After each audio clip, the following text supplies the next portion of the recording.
මේ 16 වෙනි ප්‍රශ්නේ 2023 යාන්ත්‍ර විද්‍යාව.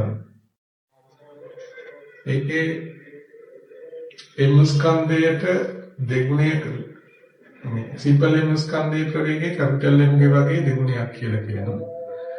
ගැටුමෙන් පස්සේ සංයුක්තයට පොදු ප්‍රවේගයක් තියෙනවා. ඒක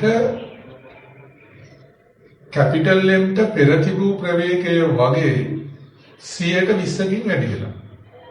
එහෙනම් කැපිටල් M ගේ කලින් තිබුණේ V නම් දැන් කැපිටල් M ට තියෙන්න ඕන එහෙනම් 1.2ක් 120කින් වැඩි වෙනවා.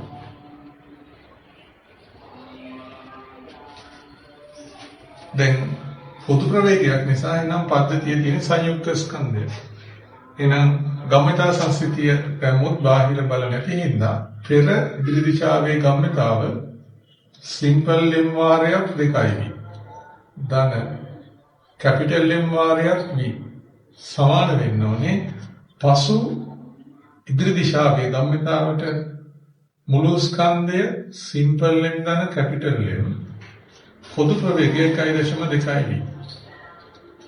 V ඉවත් වුණාම 2යි සිම්පල් M ධන කැපිටල් M සමානයි 1.2යි සිම්පල් M ධන 1.2යි කැපිටල් M.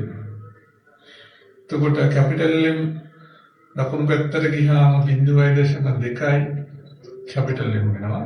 මේක මේ පැත්තට ආවම 0.8යි සිම්පල් M වෙනවා. එහෙනම් කැපිටල් M බෙදීම සිම්පල් M 4ක් වෙනවා. උත්තරේ 2.